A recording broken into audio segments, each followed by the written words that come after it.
All right, everybody. Thanks so much for stopping by another live episode of Real Estate Titans. I'm your host, Greg Fowler, traveling throughout the marketplace, interviewing the top real estate professionals in our field, essentially gathering insight, inspiration, really drives and motivates these top producers above and beyond everybody else and what I'd like to consider a real estate titan. Now, this is a very special episode, everybody, because this is the first episode of 2020, a new year, a new decade, and our very special guest and featured titan for today, Dan Bertelson. Dan, thank you so much for taking the time. Absolute honor to have you. You bet. Thank you, Greg. Thanks for having me. Yeah, I just cannot wait to dive into the series of questions. Everybody out there, I wish we were hitting record earlier. We were on for about 30 minutes beforehand, and Dan is just absolutely incredible. A mind, a brain for everybody out there to share the knowledge of real estate. So, Dan, if you're ready, let's just jump in. So let's go into, I guess, the first question. Let's telling everybody a little bit about yourself. Yeah, well, from the real estate industry side of things, I guess I started after a brief career in law enforcement, and I was in the Army Reserves. So coming out of high school, I had I didn't have a professional career choice in mind. I was going to be in law enforcement for sure. Wow. Long haul. Okay. And I did that for about 3 years, including when I was under the age of 21, and they used and abused me, as an underage cop. So that was interesting, to say the least. I wanted my days to be different every day, and I wanted it to be with people, and all those little, question and answer things about what you should do all pointed towards that. Wow. Enjoyed it immensely. I think it's kind of what motivated me too, because I wanted to be in the military, and I think there was that whole wannabe hero thing. Wow. I want to be there to help other people. I wanted to be there when it counts, type of thing. So I got to do those things, and I also was spending some time in a jail as a deputy, and not enjoying myself very much. And I got deployed over to Iraq, and right before I went was when my mother-in-law, who's to this day still my business partner here at RE/MAX, and she is like, you should really try this, what I've been doing, this real estate stuff for a long time, and you'd be great at it. And kind of the rest is history. Had our first couple of deals before I left for overseas, and came back, and the industry was still banging along and doing well. And we were in a kind of large multi-office RE/MAX outfit in the South Central Wisconsin area, Madison area. And we decided, as we were working together teams weren't really a big deal yet, but we were kind of a co-op, so to speak. So, and a lot of, co-marketing and advertising. And then the hit, the downfall, the downturn of, 08 and 09, it's getting to be long ago. We actually have to start saying when it was now. That's right. But yeah, it's been almost a decade, right? Yeah. So, or it has. But so 09, I think, was when it hit bottom, and over by us anyway. And 2011, my mother-in-law and I then bought out an 8-office franchise at the time. There was about 60 agents there. And so we slowly kind of remodeled offices and kind of put them back where they were. And the analogy that I've always used, or to explain where we came from or what we did, was we had this gorgeous room with a bunch of awesome brand new machines, tech machines, fax machines, whatever you want to call them, copy machines. Mm-hmm. And they had the new touch screens. They were gorgeous and everything. And right. Nothing was plugged in, and nobody knew how to use them, is kind of how I felt. And I was like, but I loved our brand. I loved the systems and tools we had, and I wanted to re-engage all that. So we did. And now we have 12 offices and 110 people, and we still even have some of that original 62, but it's been a 9-year process of remodeling, building from scratch, or moving. I think we did a total of 14 office locations now, and we're down to 12. Wow. So we learned a ton, about that. Throughout that period of time, I got married when I got home, had three children, and Love it. work with my mother-in-law every day. So obviously there's a lot of family involvement, as there seems to be in real estate. Sure. And now we're plugging away, changing with the market, adapting, new models, different looking offices, certainly new tech coming down the line all the time, changes. So exciting stuff. Yeah, I mean, real estate is a phenomenal industry, Yeah. and the amount of change that's happening is just incredible. And you see Yeah. it every single day, Dan. But going from, like you said, from law enforcement to military Right. professional to real estate professional, that story kind of really paints that picture. And I want to dive a little bit deeper into Sure. you and what drives and kind of motivates you that way. So this next Yeah. question is going to give everybody a little bit deeper understanding as to what your why is, Dan. I mean, what Sure. gets you excited every day, motivated to do what you do to the level that you do it at? What's your why? Sure. I know that question's been just asked a ton over the years, since Simon Sinek wrote his book. Pretty much it got really popular, and I'm a fan of Simon, by the way, Simon's probably one of my favorite authors ever. And I've spent a lot of time thinking about the question, Mhm. and it was funny. I even was like, which version do I give Greg if he asks that question? Yeah. What version of why I do this? And I think it's changed. Number one. Love it. So over the last, I've been in business. We'll just say I've been in the real estate business and in Remax for 16 years. I'm now on, 2 national broker councils with leadership. I try and soak up as much coaching and stuff I can. My network is truly my net worth. We're starting to say that a lot. Like the people that are within it. I am absolutely, bar none, one of the richest, dudes you can meet when it comes to who's in my network. And well said. I feel really fortunate for that. And thank you for being in it too, by the way. Yeah. Hey, bringing worlds together from Colorado that's right. to Wisconsin, right there. So, darn right. And you guys got all the snow and we don't. what's going on with that? I know, right? But so like the drive though, or the why for me most recently has become not letting down all the commitments that I've made. I mean, for me now, it was kind of like what drives me is like, I guess to dumb it down, you could say reputation. Yeah. Like I want to sustain the reputation. And when I feel like when things get to a growth cycle and your business is blowing up and you're doing a new location, or you're doing this, or you make a good presentation and you get a good group or whatever you're doing, and you have all these successes, like you and I were talking before the call, there's other stuff that's falling apart then. Right. And everybody's pretty hush-hush about it in social media world because, we got to paint a good positive picture as best we can. And I agree. I don't like the negativity either. Right. But about being real is saying, when this part's going well, then this part's getting smashed. So recently my why certainly has been to figure out how I can operate physically the way that I have been, taking care of my body physically. I think I can do a better job of taking care of myself mentally. Sure. But the main focus and why that I keep dancing around is I don't want to let anybody down. My why is to not let down all the people, I guess, that I've made commitments to and that rely on me. Right. And even though that is my why, every day I question the fact on whether or not I'm doing a good enough job with that. And I think that keeps you hungry and keeps you going, and so that's what wakes me up every day is I want to fulfill my obligations.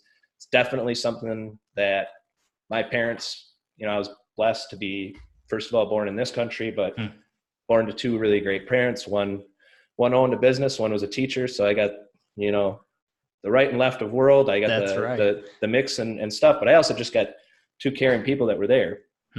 And, that advantage all in itself, I don't want to take for granted at all either. So I want to make sure that I'm doing what I should be doing to honor those things. And I can promise you right now, I'm not doing all of them. Wow. So I'll admit that right after I say it, because I guarantee you I'm not doing as good of a job as I could be to honor all the people that I should be. So the honesty out of here, everybody. Look at Dan doing this. I mean, but Dan, what you said is embarrassing, but it's true. So, but it's honest, it's real, and that's what people really want to engage with and understand who you are as a person or professional. Being a man of your word is one of the highest, everything, and most important things that you can really focus on. Say if you're going to say it, do it, and then continually do it. I think that's a beautiful thing, and that stems so much further than just business. And, we were talking about balance before we started recording and going into this. And, there's a huge illusion behind that because, as you said, you're adding to one thing, you're taking away from something else. I think that at the end of the day, I really, really like the fact that you address that to the audience Sure. out there, is that, you're just you have so many people that are relying on you, and maybe it's not thousands. I mean, you have over 100 in your office as professionals that are looking to you, leadership, that sort of thing. But then you have your clients and their people and their sphere, your communities, what's going on, your individual family. So no matter how big or small, you should still be a man of your word and live with integrity like that. And Well, and I love it. Well, and what's funny, and I don't want to jump ahead to the, who I kind of get influenced by, but this topic that we're talking about specifically, and I might be screwing up the date, but I think it was April 21st, 2016. I had to write it down in a leadership manual at a seminar that I was at with Darren Hardy. Okay. And it was an intense day with him. But he was the first coach to what I say is, when somebody zings you or whatever. I don't know what the new little cartoon thing is where they zing each other, but sure. He was the first one to zing me, and it was based off of what we're talking about, and that was, all right, everybody, who in here has a high level of integrity, whatever. Of course, everybody raise their hand. At least I think everybody did. Sure. And then he said, okay. Does that up to and include yourself? And because then he went into his explanation and everything, but he's like, I think everybody in here that raised their hand is a liar. And I think that you lie to yourself, and he explained that. And while this might not be paramount stuff to some people that might be listening to this or watching this, to me, it was gut wrenching. Yeah.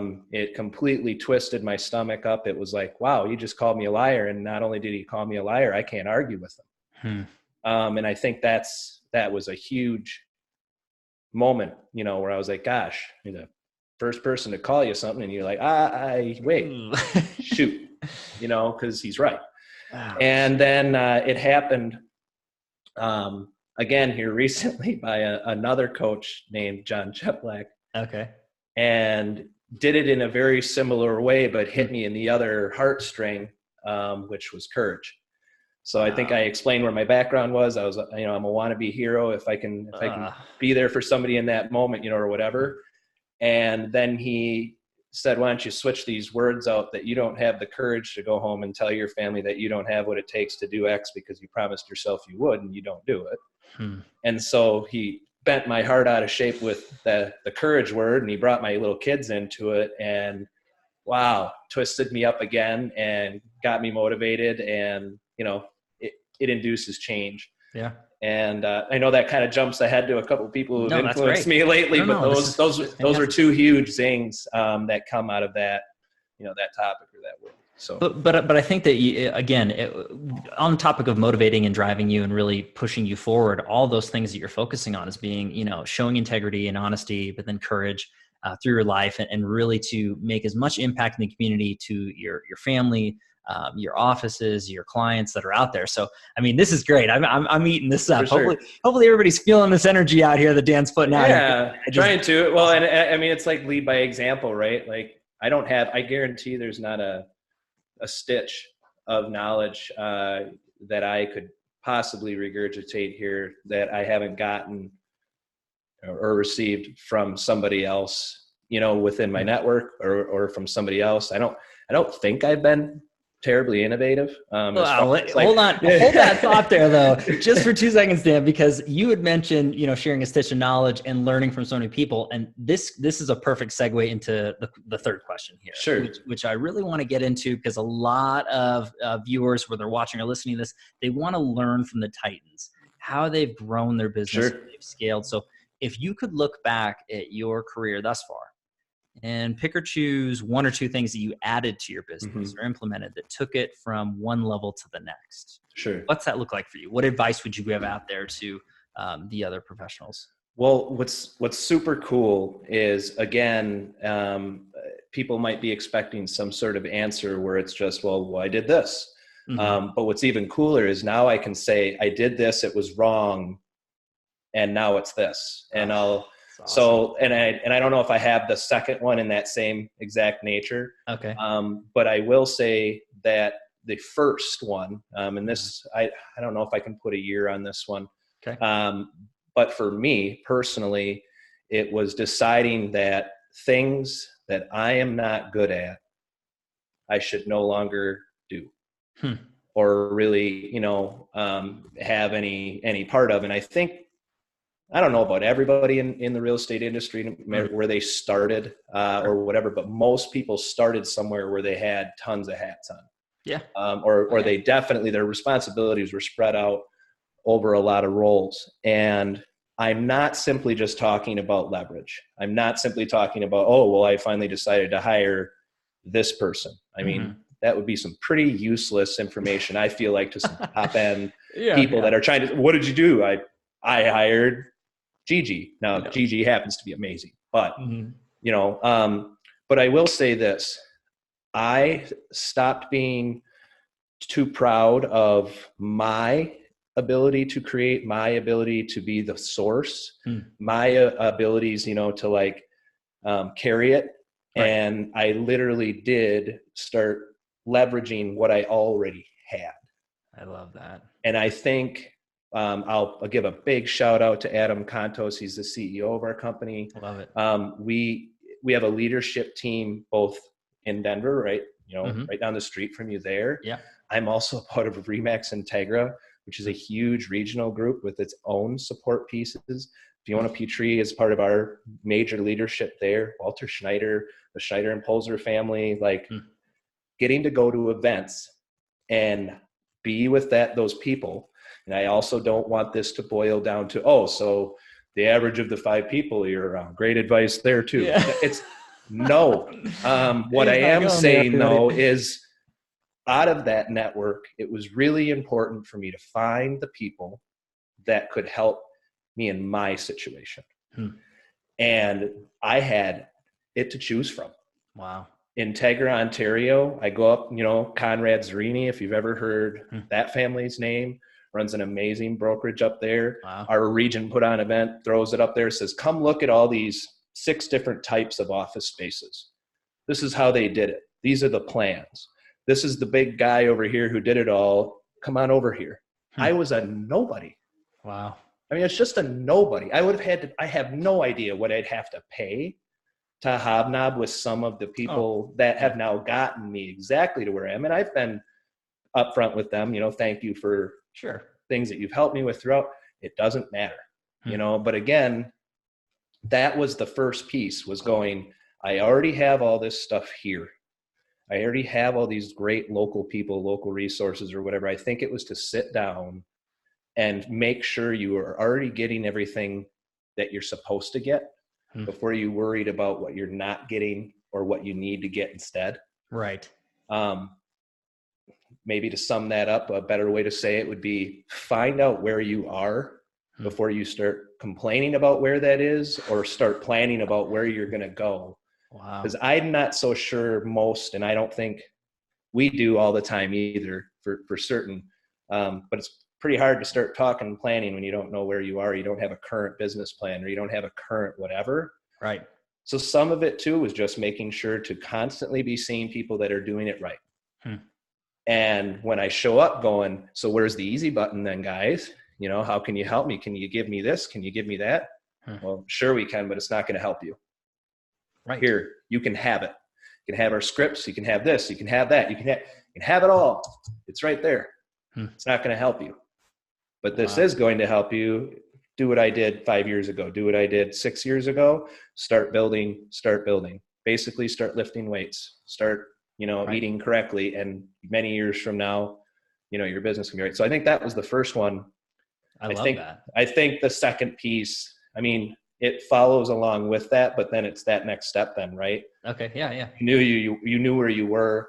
I think the next step for us was being not innovative, but at least at the beginning when new models were coming, and I'll explain it. For instance, my team model is a little different, but I feel like in our area, once a team, for instance, within our brokerages, because we have amazing independents, and let's face it, nobody's really not on a team anymore. Sure. An independent agent has 3 or 4 support staff. I don't really care where they are. If they're at a professional company doing this full time, correct, they're not doing it all by themselves. Right. But when I talk about the sustainable, the sales teams, entities, their own sub-brand, Mm-hmm. they eventually need to have their own thing, or they want to go there, or they don't. But I think we started being really upfront with planning with our agents, with our teams, with our space. We averaged 9 years ago when we took over this company, I think we averaged 145 square foot per person that was here. What a lot of that space probably looked like. There was dust on it. Mm-hmm. There were computers that would sit idle, those kind of things. And now, and I know it's not an office tour day, but like now people come in and like the whole office is everybody's office. Wow. And there's Beautiful. a place for everybody to be. And I'm not trying to rent office space to stay in business as a brokerage. Right. And I think that's what I see mostly is people still wading through rent and just things that aren't of real true value anymore. Mm-hmm. So we've tried to, so I think the second thing was recognizing that our role was changing significantly at the brokerage level, which I think it did very significantly. The risk versus reward when it came to both recruiting and now retention, which the teams are figuring out for the very first time is a thing. Right. The pressures and, who's had to sacrifice time in order to seek out either help or profit or whatever else. I'm just going to turn this down a little bit. It's getting dark outside. All that changed. So we really needed this second run, get ahead of it. Yeah. Don't fight things. I think we all learned a big lesson from Zillow and, other big entities that have worked their way around the relationship between the agent and their consumer. Sure. Now, obviously it needs to go back that direction, and we can't wait again.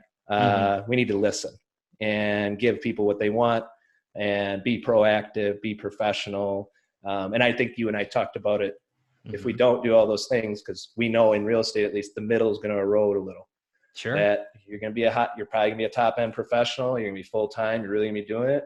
Or you're going to probably be down with DIY or doing it for free for ancillary services. Wow. And I don't think the middle is going to be there much longer, at least not in a strong way. Yep.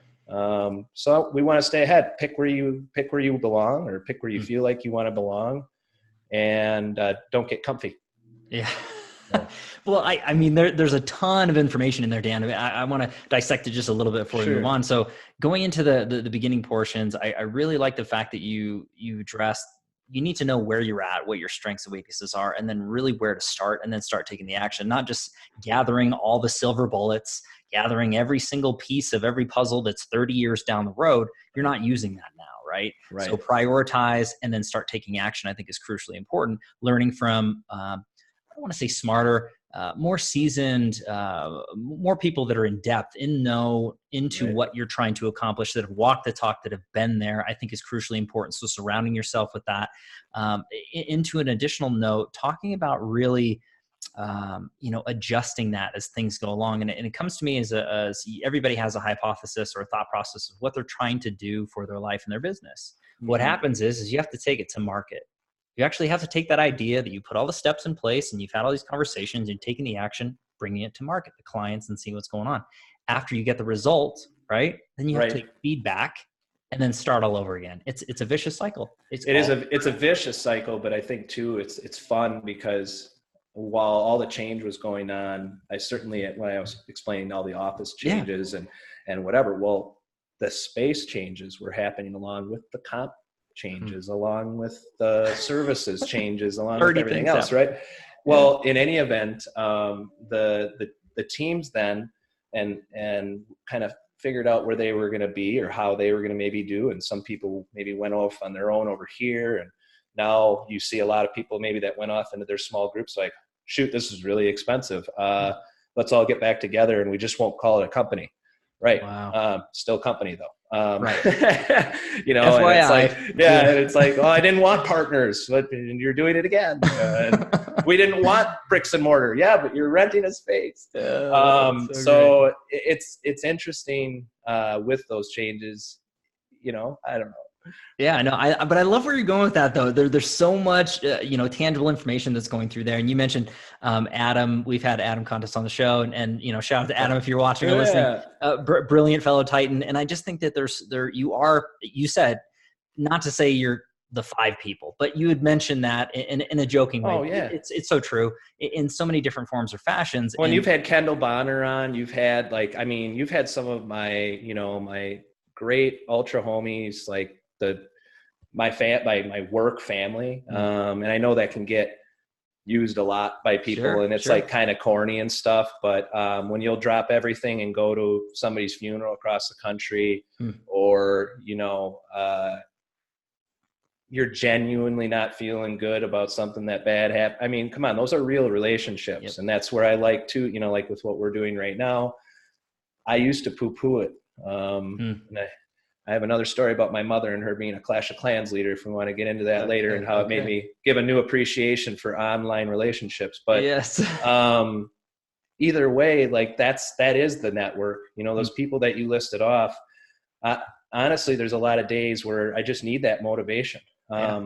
There's also days where, and I think this is kind of killer. Somebody pointed it out to me the other day. Yeah, let's hear it. And I'm going to try and give them credit, but you have the people who influence you. You also have the people that are already there that decide to do nothing, but still be there. My mother-in-law, in some cases, sometimes it's like, they're just there to hear it, to deal with it, or whatever, but they're still just going to be there. They're not there to fix it for you. They're not there to, whatever, but, and they have tons of patience in your life. You could be really working on some stuff for a long time. And I know that there's probably reserved for real close friends and family, but sure, they're there for you then after you're done screwing around. Right. If you know what I'm talking about. And it's like, those are invaluable. And I think, like, as much as there's the people we want to add and the people who influence us, there's also the people that are just there not influencing us. Right. But without them, man, I don't know. I'd have fallen over. This now new Titan would have fallen over a long, long time ago. Time. The humility that's out there, though, Dan. I mean, the honesty and integrity that you're just exuding is fantastic and inspiring. And I know that people are watching and listening to this, whether they know you or not, are just being really, really pumped up with what's going on. I want to shift gears on this, though. Talking about a little bit more on the personal or professional side. And this is the tricky part of this particular interview and series. It's the challenge question. So. With challenges, I always lead into it this way. We all have them, right? Whether it's in the past, we're dealing with them now, or in the future, no one's exempt. But I'm a firm believer, it doesn't matter what happens, but what we learn and how we respond to them, and then essentially what we can share. And it's not to downplay pain or sorrow or suffering, but more so to think about what we learn from it and what we can grow from. So for sure, if you're comfortable, Dan, sharing a challenge. For sure, I am. And here's what's cool about the challenge that I want to share. It happened 3 days ago. Wow. And I'm changing the one that I wanted to share. All because of it. And I think it's probably pretty good. This is great. In any event, we can all probably associate, at least in real estate, with disappointment and not getting the deal, not getting the nod, not getting the confidence from somebody or whatever, but not succeeding. And I think it's always probably the same couple of things that happen, after you reach adversity or a challenge. Right. You've got your people who quit. You've got your people who don't quit. Pretty simple. I'm definitely not a quitter. So at least I don't think it's okay to quit. Right. But I will say that I've said it out loud more than once. Man, I want to quit. Man, I don't want to do this, or man, I don't want to do that. Right. Even after being trained by somebody to say that you don't quit, I've still said it out loud. Right. So I think that it's not just quit or don't quit, but then it's all right. After you experience a failure or even a perceived failure, because some of these aren't failures, but you're taking them like one. Sure. So I didn't win. It's interesting, but I had an opportunity over the last couple of years to recruit a very, very promising group of individuals who then joined with another group of individuals. And I found out recently I wasn't the choice. I wasn't the answer. Right. And they evaluated everybody in town. Sure. And, put us up against some amazing competition, gave us more than a fair shake, as far as a chance to win and everything. And for the very, very first time in my life, I am positively motivated by my loss and happy to be in second place. And it's because I know that I put everything on the table that I could. Leading up to it, I think I did whatever I could. Sure. But here's the part is that I don't think it matters whether I truly believe that or not. I need to. Wow. And I need to believe in the fact that I did everything the best that I could. And if you don't believe that, it's very motivating because you know what you got to go do. Sure. And so what's interesting and while, don't get me wrong, disappointed as hell. Sure. Yeah. And by the way, I think I misspoke. I technically found out a few days before that, but it was kind of more solidified. Yeah. And heartbroken. I don't deal emotionally well with, disappointment, right. Or anything. I won't claim to be good, but this is the first time genuinely I'm not like uber depressed. I didn't, oh man, I don't feel that way. Wow. And I think it's because abundance versus scarcity, when you cross over that, and I'm not saying I've been living in a place of scarcity in all aspects of my business and life, but certainly I felt that way the second I found this out. Right. And you instantly go to that, you go right there. You go right there. And it was insane to me though, that the very next day that I woke up, I felt better. And then the next day better, and the next day better. That's new. That's new for me. I think, I don't know how to explain it. Certainly people around me helping me feel confident in what we're doing is right. Knowing I'm not in it alone. You never are. Sure. Regardless of whether you're at a big company or a small company, somebody's rooting for you. And if they're not, well, we got bigger problems. You're in the wrong place. Yeah, right. But hard to say. So I don't know if that explains the challenge that I've had, but the challenge would be to effectively correct your attitude after defeat and not let it hit you. And I know it hits agents all the time. Sure. When they get a couple bad beats in a row and their confidence is affected, it's very noticeable in a conversion rate. Right. So my challenge out to everyone is, I suppose, and I hope this works for me, and I hope I can, continue to feel the way that I feel about it, but love it. Come in second, figure out how it could have been first, fix it and forget it. Right? Like, I don't know. That sounds like a Mel Robbins, fix it and forget it thing. Another lady I listen to all the time, like fix it and forget it. Right. So, and I don't want to say that I've got that down again. Sure. I think everybody online is memeing and speaking at everyone as a form of leadership, but they don't practice what they preach. And that's one thing where, I give shout out to a lot of my leadership and what actually I'm trying to do now. Sure. By emulating people like you. I have, creating a podcast, kind of trying to show people what you should be doing by doing it, and if that's what my leaders are doing, then they're saying, you better do the same thing. If you want your people to pick up the phone, maybe you should record yourself making phone calls, whatever it's got to be now. But yeah. I think that's beautiful to share that and being vulnerable with everybody. Dan, it's not easy, so I want to thank you right off the bat, but I think that I'll regret it later when I watch the recording. You're like, there was no tears. Everyone. Actually, no, we're good. Oh, okay, here we go. But I just think that it's beautiful for everybody to really understand that the most successful people on this planet, they all have failure. Failure is a part of that success, and I think that the faster that we all understand or get more and more comfortable with the failure, the rejection, and move on, learn, right? Figure out, like you said, hey, I'm in second place. Why did I come in second place? What can I do to improve that? And then keep moving, And you better just take some darn action. Yeah. I mean, if I get anything out of, Adam and John a lot in one of our coaching groups, it's like, go, yeah, like take the action, at least be there. It's interesting, but when you have a leader of your own showing themselves, in the gym, by themselves, working out, kind of reach physical goals, and they're reaching business goals because you're working with them, and they're showing up, or this, that, or the other thing, all feels great. But if they don't have anything to emulate, how would they know? And not only that, I don't want to sit here and that sounds already pretentious as hell. First of all, I would argue all of my agents have a higher IQ than I do. Most of them are way better at sales than I am.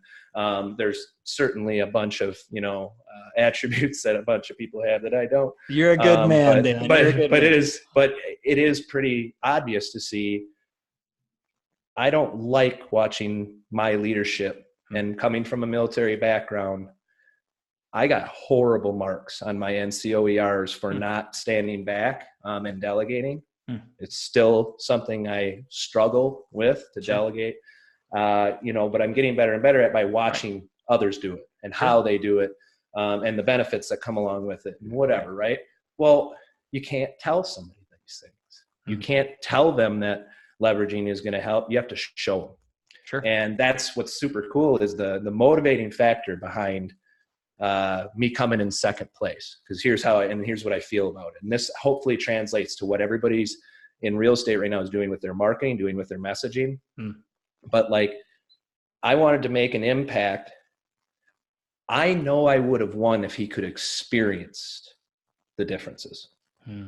He evaluated them. Sure. Super smart guy. Right. He's better than me in this industry. Sure. He knows more. He evaluated properly. I didn't provide enough experience to win. Wow. And I'm getting a lot of that out of my coaching now with aforementioned people too. Like, hey, how do you get the experience? Obviously video is a huge way to do that. But once you have the video, how are you getting people to interact with it? Why would they? Right. I love that question. That awesome answer. What email copy should I send to get people, to open it or whatever? And I'd like John's answers would be like, why the hell should they open your goddamn email? Those are the best questions you can get back from somebody, like, why the hell should they open your email? Well, that's a good question, isn't it? Yeah. And how are you going to get them to experience you so that they make the choice you want? Sure. And so me losing big time is going to motivate me to figure out now how I do a better job of something I already know is good. Right. I've got buy-in from people, testimonials, it's working, right? How do I get people to be able to experience that without being here? And, I started thinking, you can set up phantom accounts so people can join your meeting. I don't think that's going to cut it either. People are being served through their email, through social. So I think what it is, lead by example. Yeah.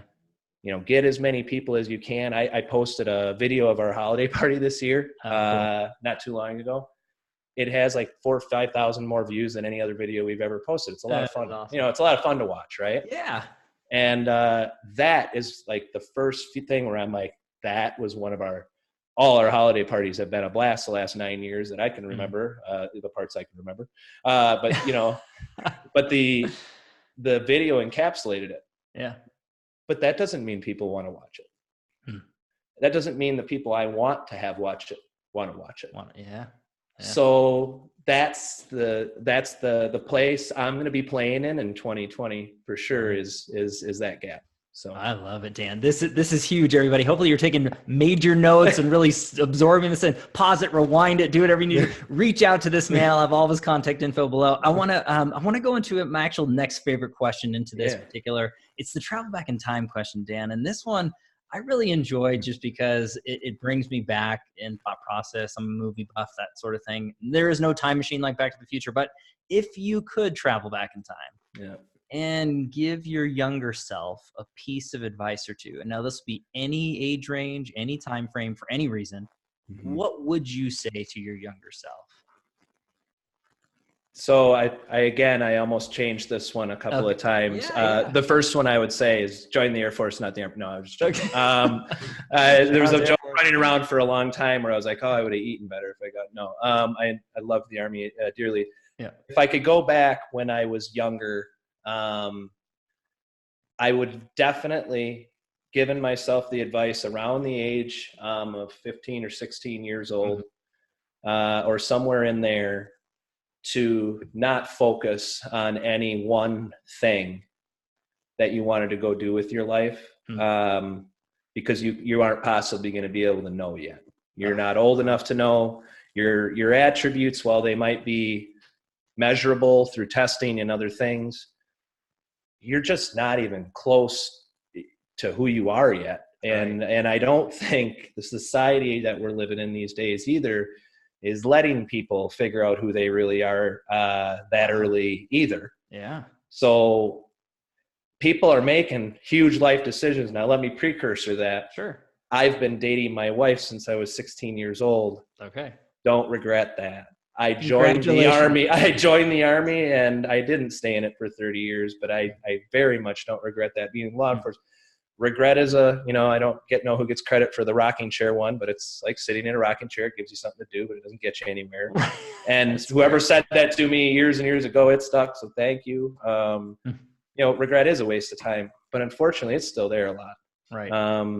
And I think as you get older, regret fades in some, and regret really grows nasty in others. Yeah. And so if I could tell myself that advice, I would say, hey, you don't need to focus. I really focused on what I thought, I was going to do my whole life, and it didn't end up being that. Wow. Now that doesn't mean, who cares, right? I mean, Sure. Whether you're 20, 30, 40, 50, 60, 70 years old and you want to go make a change, make a change. Yeah, agreed. But I think I was too focused before I even knew, who the heck I was. I knew I had a gift to socialize with people and connect with people. And I knew I wanted to help people in some way, shape, or form. Like there were certain things I knew, could have just waited. Could have tried more things. I certainly saw a lot of the world. And I would definitely give my younger self the same advice to go through the military experience that I did. And I definitely would have said, don't be afraid. When it's time to have kids and when it's time to do all those things, you're going to be horrible at it. Or you're at least going to feel horrible at it, But now we're getting into the weeds. No, I love that, Dan, though. There's so much in there. And I think that for me, and a lot of people are connecting with this section too, because I am deeply into that, is a lot of us when we're younger, I think that we're so focused on a few different things or directions that we want to go down. And as adults, that can adjust too, where you have tunnel vision. Absolutely. And unfortunately, there's good and bad things with that. To be focused, put your head down and get to work on what you need to be doing at that time, I think is crucially important without being distracted. But the difference between distractions and just having vision are two totally different things. And my case in point is always having vision when you're driving down the road. You're not going to have blinders on the sides of your face when you're driving down the road. You want to have your peripheries on, right? You're focusing straight and back, but you still need to be able to look at your side. You're still swiveling, and and that's okay. That's smart. So I love what you were saying there. And I think we can get tied up pretty easy by laser focusing, and not only that Mm-hmm. maybe teaches us the wrong thing, especially if you get into a business like real estate. Yeah. You can't focus on any one thing, and so I think maybe we're making a little connection here on why personally that was more of a challenge for me. But I think a lot of people do struggle with that challenge. So agreed. It still made sense. But agreed. I love that. And again, not changing anything that you've done in your life because you're the man who you are today because of those things. But I love that. It's one of my favorite questions. So this is actually a crowd pleaser into the actual show and series into it. They want to know what the Titans are feeding their minds, how they're growing intellectually, and what's going on. So you had mentioned a few influencers already, but what Yeah. do you read or have read, podcasts? Sure. So I'm in the process, and this is also going to be embarrassing, but it's so Simon Sinek. Yes. I'm reading Infinite Game right now, Oh, and very cool. book's been out for quite a while. So not that long. So well, I know, but so I'm in the middle of that. So as far as a book that I'm reading right now, I've read a couple of other pretty decent ones. Relentless just recently was a good one. But the major influence that I'm getting, from my network, and it is a lot to do with my internal leadership and stuff like that. Because here's what I've found. Mm-hmm. We need professional coaches to draw certain things out of us, which we do invest in very often right now. But our network and learning, from them is still going to be the bigger part. Well said. Yeah, for sure. Yeah. Sorry, just lost my train of thought. No. That you were talking about, the network of the actual coaches and things that you're learning. Yeah. So you mentioned some books. That sort of thing. And then the influencers that were, that I've, I guess, seen most often are all starting to have to branch into different mediums like you. Yeah. Doing podcasts, doing their own thing. So I'm watching my CEO, Adam Contos, do all those things and trying to copy what he's doing, so that I can, lead by example, doing those things. And, sure. So a main influencer there. But, one of the things that's also been, I think, kind of influential is watching the retirement of some people in our industry too. Okay. And giving that parting advice. So while this might not be happening as much in offices, sure, please, if you have people that have been in the business in your office 20 years or more, have lunch with them more often. Oh, wow. Because the stuff they know is going to be really relevant again right now. That's brilliant. Big time. It really is going to be huge. Your influence is, again, we can almost go back to my point of like, where are you at right now? But my influence, I have several brokers that have been in the business twice as long as I have at our company. And they all are starting to enjoy the fact that they are consultants for us. And we're drawing invaluable amounts, of experience, from those people. There's no doubt. One of the other things that I'm using, at least to, I guess, for professional development, not just influence, but somebody asked me the other day, they're like, dude, you windsurf and you snowboard and you mountain bike and you do all this. Like, how do you do all this? And I'm like, nobody's doing all this stuff at the same time. Right. Well, you could. You could, but like, so I want to make it clear that, like, with everything that I'm into, and I don't want to make, I find an influencer for the thing that I'm into. Sure. So on YouTube, like, I follow a couple people that are into certain kettlebell workouts and calisthenics, like specifically, right? In the podcast world, you and I talked about local influence versus national influence and how people are literally selecting the channel. Sure. So me doing a local podcast with local business owners, it's going to speak to a completely different people and a different desire, than the people that are going, man, I want to hear from the bigger picture, the national scene, what's going on. So I think, not to beat around your question, but I've got so many damn influencers now. I'm not so sure I could give you a list that we could get through, right? Because every piece I kind of go look for my new thing. Bob is my kite surfing guy here in town, or whatever. I've got my friends that I downhill snowboard with, and people I do this with, and my family that I take to karate, and, like, whatever. The influence, though, it seems to be majorly changing. But if I had to go back, though, and say, okay, who are the monsters? Be my parents, really easily. It'd be my first sergeant, Keith Miller, my first sergeant in the Army. Wow. Pam Roshine, my business partner and mother-in-law, like, for all these years. And, like, literally, my wife has like I said, like almost, I know she's influenced everything we've done. Oh yeah, for sure. But I didn't list her off till just now. Like, sorry, honey, sorry. You got the shout out. You got the shout out. Yeah. Sorry you didn't make the list a little bit higher up, or whatever, but you get the idea. Like, what aspect of your life are you needing to be influenced in? And I can tell you, who those people might be, I guess. Well, Dan, but that's the point. And you're the very first Titan out of 148 episodes before you that had mentioned it that way, had broken it down in such a way where you are selecting influencers for sections of your life. There's not one influencer that's necessarily going to hit every single thing that you I got a great example of this, by the way. Some of my best, my dear friend, Brandon, him and I have been musicians together since we were 16. Love it. Brandon is not married and doesn't have kids. Okay. I'm married, have 3 kids, a 10, 8, and 4-year-old, or whatever. Like whatever.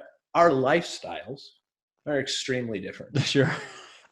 I don't think he's coming to me for single dude advice, and I don't think I'm going to him for a lot of parenting advice. Right. That's fair. But I'll tell you what, when I need to rock out or I need someone to listen to me and really be able to, just make me feel a little bit better or whatever. Yeah.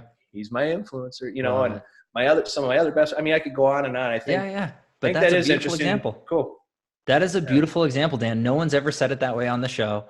And I think that that's going to hit a lot of people out there and going back to the earlier notes is, figuring out what your needs are and what you're trying to accomplish, and then finding those influencers or that material or that knowledge that you can grow and learn from, and not try to find one catch-all or a super guru or super influencer, but really just look at it into the micros. Now, the order that you put it in, to me, being a film nut, when you have somebody and there's a film and there's certain actors and actresses, and then with Al Pacino, right? They leave the best of the best for the very end. Sure. So I think that you did that in the right order, my friend. So there you go. There you go. Thanks for that, man. You did it in the right order. You left the best for last, for sure. But Dan, this has been filled with amazing information. It's been an absolute honor. I want to wrap this whole thing up with a final question.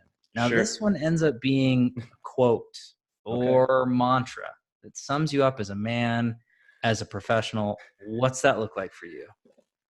This one's changed a little bit recently too, in the last, 4 years of my life. But it's an easy one. I think a lot of people can relate to it pretty easily.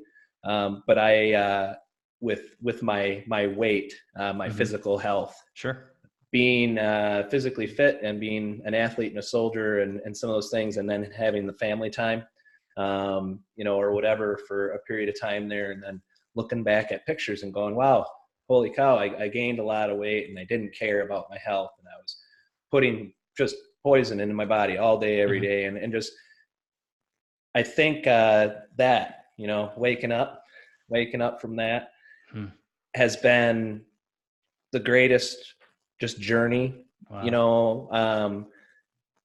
Needing to lose weight and needing to get back into where, physical health as that peer, back on top of it, like got it figured out.